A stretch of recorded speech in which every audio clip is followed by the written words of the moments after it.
kapangyarihan,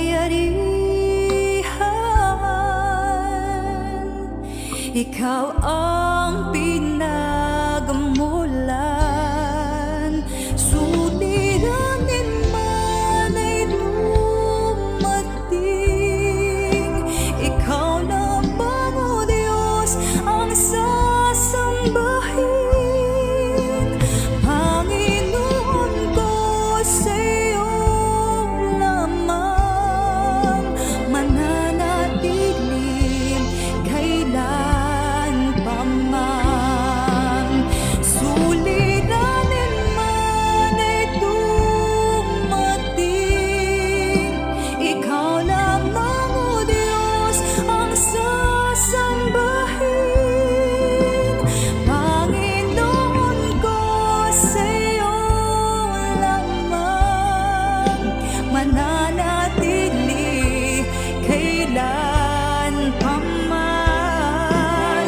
Suliranin man ay dumating, ikaw lamang, O Diyos, ang sasambahin. Panginoon ko, sa iyo lamang mananatili kailan pa man. Mananatili kailan pa man. Mananatili kailan pa man.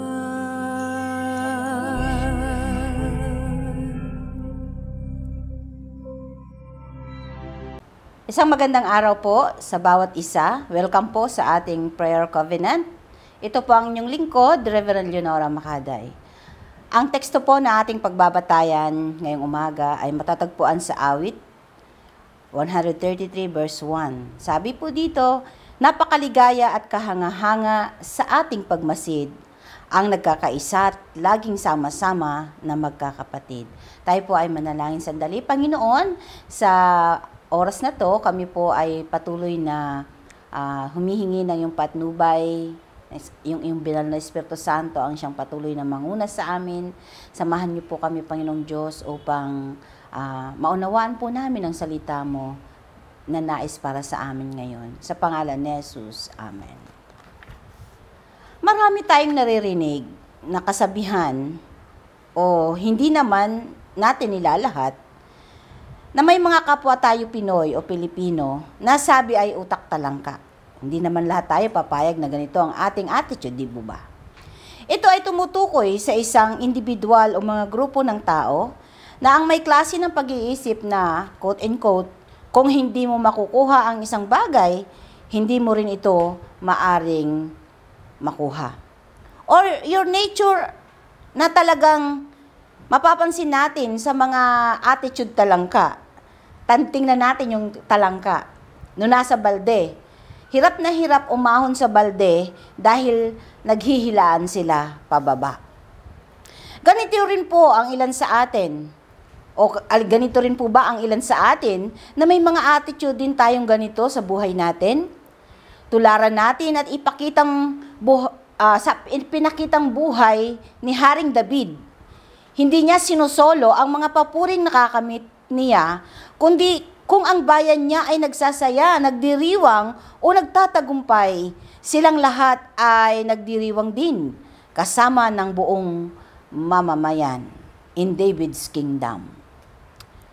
One brother in Christ, isang kapatid kay Kristo na hindi nagsisiraan o nag-aaway-away, kundi hindi focus ang pagkakampi-kampi, kundi ang bawat isa ay nagtutulungan at nagrerespetuhan at nais ng lahat ay maging maayos ang kalagayan. Ang tunay na pagkakaisa ay naghahangad na mapabuti ang lahat. Mayroong sakripisyo at pagmamahal. Ang taong pinagpapala ay nagbabahagi sa gawain, lalong-lalo na sa ubasan ng Diyos. Ito ang nais ilarawan sa awit 133 verse 1. Katulad ng ibinahagi sa sulat ni Apostol Pablo, being united in Christ.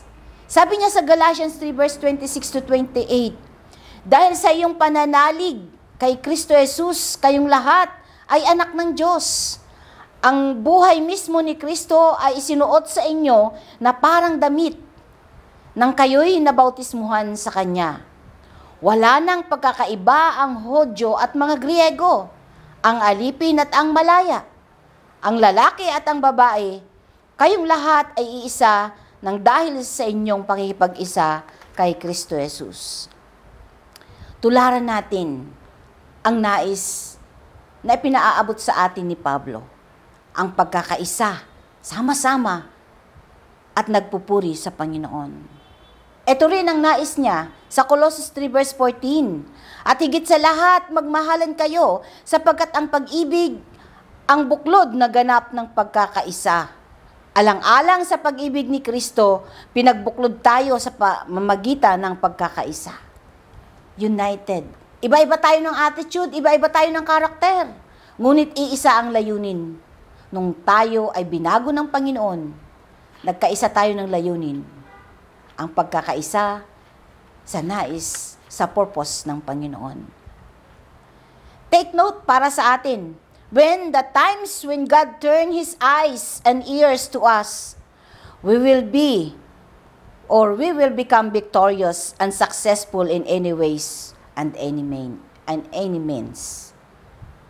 Sa anumang paraan, once na tiningnan tayo, once na pinansin tayo ng Panginoon,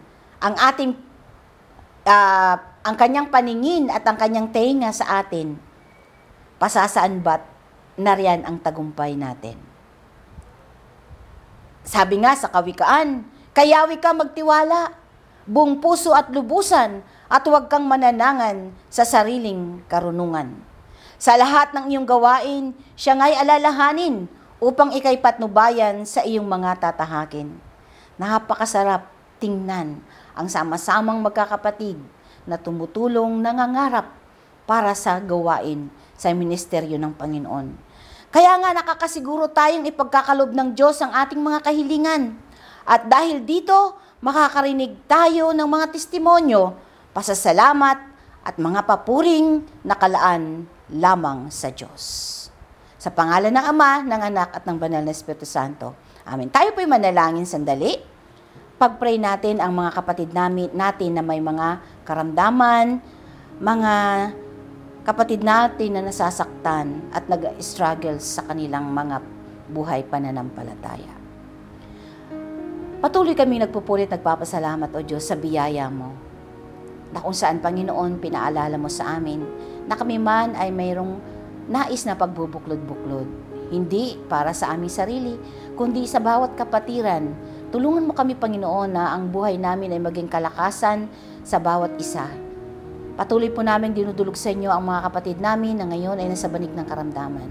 Sa pangalan mo, Jesus, naniniwala kami na sa panahon at sa oras, Panginoong Diyos, ng kanilang mga pangangailangan, ng kanilang kagalingan, Panginoon, ay ilalapat mo ang iyong mapagpalang kamay sa kanilang mga nararamdaman.